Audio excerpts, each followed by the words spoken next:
دیکھو اللہ تعالیٰ نے جو ہمیں قرآن میں آیات بتائی ہیں یہ سب ہمیں اللہ کی طرف کھینچتی ہیں کہ ہم اللہ کے بن کے رہیں, جیسا جیسے اللہ کہہ رہا ہے ویسے کریں, اپنے عمل کو درست کریں. سورہ بقرہ میں اللہ کا ارشاد ہے لیس البر ان تولوا وجوہکم قبل المشرق والمغرب ولکن البر من آمن باللہ والیوم الآخر والملائکۃ والکتاب والنبیین. فرمایا ادھر ادھر منہ کر لینا یہ کوئی نیکی نہیں ہے, اصل نیکی یہ کہ پہلے اپنا ایمان درست کرو اور پھر واقام الصلاۃ وآت الزکاۃ والموفون بعہدہم, نماز قائم کرو, زکوٰۃ دو, معاہدوں کی پابندی کرو, اور وآت المال علی حبہ, صرف اللہ سے محبت کی بیس پر ذوی القربہ رشتہ داروں کو پیسے دو, رشتہ داروں کو پیسے دو. والیتامى, یتیموں کو کھلاؤ, یتیموں پہ خرچ کرو. والمساکین, مسکینوں کو کھلاؤ. وابن السبیل, مسافروں پر خرچ کرو. الو نہ بناؤ مسافر کو کہ اس کو کیا پتہ یہاں کے ریٹ کا تو الو بناؤ اس کو, ایسا نہیں, مسافروں کا خیال کرو. تو یہ 4 قسم کے طبقے پر احسان کرو, اور نماز بھی قائم کرو اور زکوٰۃ الگ سے دو. اور والصابرین فی البأساء والضراء, کوئی پریشانی آئے تو صبر کرو, چاہے وہ مالی پریشانی ہو, فی البأساء والضراء جسمانی پریشانی. وحین الباس, اگر میدان جنگ میں لڑنا پڑے تو میدان جنگ میں صبر سے لڑو. اولئک الذین صدقوا, اللہ فرماتے ہیں جن لوگوں کی یہ صفاتیں یہ ہیں سچے ایمان کے دعوے میں. ہم لوگوں نے اسلام کو بھی ایک, یعنی یوں سمجھیں کہ ایک فیشن ہوتا ہے نا, مختلف قسم کے موسموں میں مختلف قسم کی ایکٹیویٹیز ہوتی ہیں. محرم میں ہمارے ایک نئی قسم کی ایکٹیویٹیز ہوتی ہیں, ربیع الاول میں الگ قسم کے مسلمان بنے ہوتے ہیں ہم لوگ, ٹھیک ہے نا. تو یہ 2 مہینے خاص طور پر ایسے ہیں جس میں یہ 2 مہینے کی جتنی ہماری ایکٹیویٹیز ہیں وہ سب ہم اخفل طریقے سے گزارتے ہیں, جس طرح اللہ اس کے رسول نے بتایا اس طرح سے نہیں گزارتے.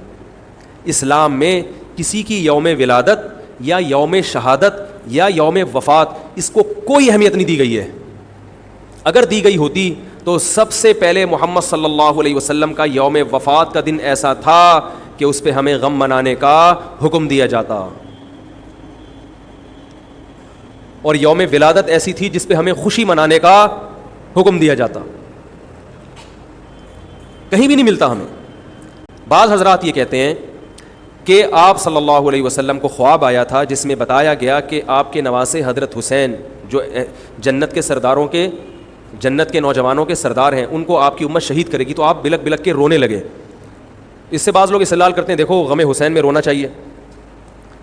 تو یاد رکھو نبی صلی اللہ علیہ وسلم کو جب اطلاع ملی آپ کو غم ہوا آپ روئے, تو جب بھی کوئی غم کسی کو پہنچتا ہے اس کی آنکھوں سے آنسو نکلنا یہ نیچرل ہے. تو ایسی خبر کو سن کے آپ کو رونا آ جائے تو یہ سنت ہے, اس میں کوئی حرج نہیں ہے. لیکن کیا ہر سال نبی صلی اللہ علیہ وسلم جس دن یہ خواب آیا تھا تو اگلے سال اسی تاریخ میں دوبارہ روئے, پھر اسی تاریخ میں دوبارہ روئے؟ بھائی جب غم کی خبر ملی تو روئے آپ صلی اللہ علیہ وسلم. حضرت جعفر طیار آپ کے چچا زاد بھائی, ان کی شہادت کی آپ کو اطلاع ملی تو بھی آپ کی آنکھوں سے آنسو جاری ہوئے.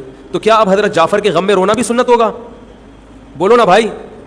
اگر آپ صلی اللہ علیہ وسلم حضرت عثمان کے دور میں زندہ ہوتے اور اس طرح بے دردی سے حضرت عثمان کو شہید کیا جاتا تو کیا آپ نہ روتے ہیں بھائی؟ تو پھر حضرت عثمان کی یوم شہادت پہ رونا بھی کیا ہے؟ سنت ہونا چاہیے نا. حضرت عثمان کی شہادت کی نبی کو اطلاع ملی تھی, وہ جھوٹی افواہ تھی. صلح حدیبیہ کے موقع پر آپ صلی اللہ علیہ وسلم نے حضرت عثمان کو قاصد بنا کے بھیجا, اطلاع ملی کہ ان کو شہید کر دیا. آپ ایسا درد اور ایسا غضبناک ہوئے کہ آپ نے 1400 صحابہ سے موت پر بیعت کی. تو جب آپ کو سچی مچی کی اطلاع ملتی کہ واقعی ابھی تو افواہ تھی, یقین نہیں تھا, جب آپ صلی اللہ علیہ وسلم کو حقیقت میں اطلاع ملتی کہ آپ شہید ہو گئے تو کیا آپ نہ روتے؟ آپ صلی اللہ علیہ وسلم کو اپنی نواسی آپ کی گود میں تھی, اس کا انتقال ہوا, آپ کی آنکھوں سے آنسو جاری ہوئے. صحابہ نے کہا یا رسول اللہ آپ تو ہمیں صبر کی تلقین کرتے ہیں, آج آپ رو رہے ہیں. تو فرمائیے اللہ کی رحمت ہے, یہ تو اللہ کی رحمت ہے بھائی, اولاد ہے میری. تو کیا جب حضرت وہ جو آپ صلی اللہ علیہ وسلم کی نواسی کا انتقال کی تاریخ آئے گی تو ہم سب روئیں گے بیٹھ کے؟ بولو نا بھائی. تو کہاں کی کہاں لگا دیتے ہیں. دیکھو ہر بدعت کو جائز کرنے کے لیے نا کچھ نہ کچھ دلیل ہر ایک کو مل جاتی ہے. تو میں بار بار کہتا ہوں جو شیعہ حضرات ہیں ان کا مسلک ہے, وہ تو صحابہ کو نہیں مانتے, تو ان کا جو مسلک ہے ان کو کرنے دیں, ان کے کام میں ٹانگ نہ اڑائیں, نہ ان سے بحث کریں, نہ ان کے کام میں ٹانگ اڑائیں. بولے بھائی آپ کا مسلک ہے آپ کریں. میں کہتا ہوں جو سنی لوگ ہیں جن کے اصول ہی الگ ہیں ان سے, وہ یہ سب کیوں کر رہے ہیں؟ بھائی یا تو ادھر ہو جاؤ, شیعہ بن جاؤ. کس نے روکا ہے؟ کوئی گورنمنٹ کی طرف سے پابندی تھوڑی ہے, کوئی پابندی نہیں ہے. آپ شیعہ بن جائے کوئی نہیں روکے گا آپ کو. کوئی شیعہ سنی بننا چاہے اسے کوئی نہیں روکتا, کوئی سنی شیعہ بننا چاہے اسے کوئی نہیں روکتا. لیکن جب آپ سنی ہیں تو پھر آپ کو ان اصولوں پہ چلنا پڑے گا جو اہل سنت والجماعت علماء نے بتائے ہیں. اہل سنت والجماعت کے ہاں رونا عبادت نہیں ہے. ہاں آپ نے کسی دن کربلا کا واقعہ سنا, چاہے محرم میں سنا, ربیع الاول میں سنا, حضرت حسین رضی اللہ تعالیٰ عنہ کی ایک جو دردناک شہادت کا واقعہ آپ نے سنا, آپ کو رونا آ گیا, تو یہ عین ایمان کی علامت. میرے بیان اب ویڈیو ریکارڈ ہوتے ہیں, پہلے ریکارڈ نہیں ہوتے تھے, آڈیو چلتے تھے. تو میں نے 2 دفعہ زندگی میں پہلی دفعہ جب یہ واقعہ بیان سنا, بیان کے دوران میں بھی رو رہا تھا اور سننے والے بھی رو رہے تھے, نیچرلی آ گیا رونا. پھر دوبارہ میں نے یہ واقعہ بیان کیا, مجھے بھی رونا آ گیا اور سننے والوں کو بھی آ گیا. یہ نیچرل جو آ گیا. لیکن اگر میں اس لیے بیٹھوں کہ میں روؤں, آج میں پروگرام ہے باقاعدہ, بولو بھائی, رونے کا, اور آپ کو بھی رلاؤں گا, اور وہ محرم کا واقعہ میں اگر ربیع الاول میں بیان کروں گا تو رونا آ گیا مجھے. تو جو خود سے کسی کا واقعہ سن کے رونا آ جائے اس پہ پابندی نہیں ہے, بلکہ اہل بیت سے محبت کی علامت ہے. لیکن یہ واقعہ جب ہم نے بیان کیا حضرت حسین کا تو مجھے رونا آیا, بالکل اسی طرح رونا جب حضرت عثمان کا واقعہ بیان کیا تو بھی آیا. ظلم تو ان پر بھی ہوا تھا, کوئی کم تھوڑی ہوا تھا. بلکہ مجھے یاد ہے جب میں نے پہلی دفعہ نبی صلی اللہ علیہ وسلم کی سیرت پڑھی, بالکل چھوٹا بچہ تھا میں اس وقت, میری عمر 9 یا 10 سال ہوگی, اور وہ آپ صلی اللہ علیہ وسلم کی وفات کا واقعہ لکھا تھا. تو اتنے بچے میں تو اتنی سمجھ نہیں ہوتی, لیکن جب مجھے یاد ہے میں پڑھ رہا تھا تو مسلسل آنکھوں سے آنسو بہ رہے تھے. ایسا دردناک واقعہ نبی صلی اللہ علیہ وسلم کی وفات کا. تو وہ تو کسی کے بھی وفات کی خبر جب ہم سنتے ہیں تو نیچرلی رونا آتا ہے انسان کو. کبھی وہ انسان کوشش تو برداشت کرنی چاہیے, لیکن اب ہمارے ہاں واقعات سنا کے باقاعدہ رونے کے پروگرام ہوتے ہیں. یہ اسلام کی تعلیمات نہیں ہے, یہ اسلام کی تعلیمات نہیں ہے, کیونکہ اسلام میں صبر کا حکم ہے. جو خود سے رونا آ جائے نا انسان کو تو وہ ایک نیچرلی ہے. اور کربلا کا واقعہ صرف اس نیت سے بیان کرنا کہ تاکہ میں بھی رہوں آپ بھی رہو, یہ غلط ہے. یہ اہل سنت والجماعت کے ہاں یہ اسلامی تعلیمات کے منافی ہے. سمجھ میں آ رہی ہے بات کہ نہیں آ رہی؟ اور کسی مخصوص دن کے ساتھ تو ویسے بھی خاص نہیں ہے یہ. اور ویسے بھی شریعت میں صحیح بخاری مسلم کی حدیث ہے, آپ صلی اللہ علیہ وسلم نے نوحہ کرنے والی عورتوں پہ لعنت, نیاحہ کہتے ہیں چیخنا چلانا. آپ کو پتہ ہے زمانے جاہلیت میں جب کسی کی میت ہوتی تھی تو باقاعدہ پیسے دے کے عورتوں کو رلوایا جاتا تھا, پیسے دے کے. آج بھی بہت جگہوں پہ یہ ہو رہا ہے, پیسے دے کے رلوایا جاتا ہے. تو نبی نے تو ان عورتوں پہ لعنت کی ہے جو فری میں روتی ہیں, پیسے دے کے نہیں, جو فری میں میت پہ روتی ہیں. اور چیخ چلا کے رونا تو ویسے ہی حرام ہے اسلام میں. میت پہ جب بھی نبی صلی اللہ علیہ وسلم روئے ہیں آپ کی آنکھوں سے آنسو, بس چیخ چلا کے نہیں روئے ہیں. حضرت جعفر طیار بھی تو اہل بیت میں سے تھے. جب شہید ہوتے ہیں آپ کی 4 جوان بیویاں بیوہ ہوتے ہیں, چھوٹے چھوٹے بچے یتیم ہو جاتے ہیں, تو ان کی بیویاں جب روتی ہیں تو گھر سے باہر آواز آتی ہے. آپ نے پہلی دفعہ سمجھایا جا کے کہ ان سے بولو اپنی آوازوں کو پس کرو. جب دوبارہ تو آپ نے فرمایا منہ پہ خاک پھینک دو جا کے.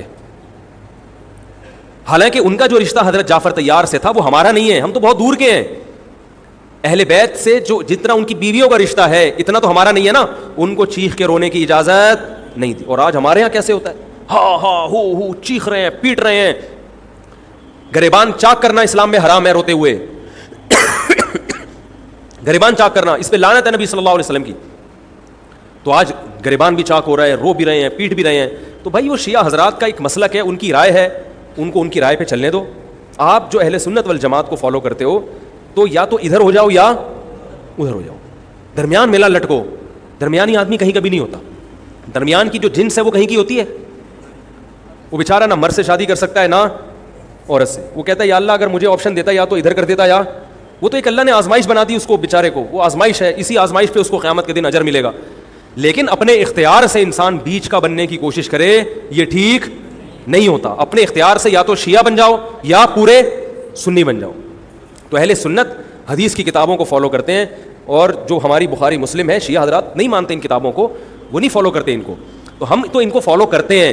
اگر آپ کہتے ہو میں نہیں مانتا ان حدیثوں کو تو پھر بہت ساری چیزیں اور بھی ہیں وہ بھی چھوڑ دو. پھر آپ سمجھ میں آ رہی ہے بات, پھر وہ بھی چھوڑ دو. تو ہم تو ان کتابوں کو فالو کرتے ہیں. ہمارے نبی صلی اللہ علیہ وسلم کے حکام ہیں میت پہ رونا پیٹنا منع. جب حضرت حسین رضی اللہ تعالی عنہ کا قتل ہوا ہے کربلا میں, اور یقیناً یہ بہت بڑا بدترین ظلم تھا تاریخ کا, تو حضرت جو آپ کے اہل بیت جو باقی بچ گئے تھے ان کا کیا ری ایکشن تھا, جو صحیح اسناد سے جو چیزیں ثابت ہیں ان کا کیا ری ایکٹ تھا. کیا امام زین العابدین نے اس طرح سے نوحے کیے تھے کہ آپ نے سینوں کو پیٹا تھا؟ انہوں نے صبر کیا تھا انہوں نے. اور یہی اہل بیت کی شان تھی. تبھی تو قرآن کے الفاظ کیا ہیں کہ نیکی صرف یہ نہیں ادھر ادھر منہ کر کے نمازیں پڑھ لو, بلکہ والصابرین فی البأساء, جو پریشانیوں کے وقت کیا کرتے ہیں, صبر. تو ہماری نظر میں حضرت حسین کا قتل بھی ایک بہت بڑی ٹینشن, بہت بڑی پریشانی, مگر اس پر ہمیں صبر کا حکم ہے. اگر ہمارے اندر انتقام کی طاقت ہوتی تو انتقام لے لیتے ہم, جو بھی قاتلان حسین تھے ہمیں پتہ چلتا کہ یہ ہے, ہم انتقام لیتے ہیں ان سے. اگر انتقام نہیں لے, وہ تو چلے گئے دنیا سے اپنے ٹھکانوں کو, جس نے جہنم رسید ہونا تھا وہ تو جہنم رسید ہو چکا ہے.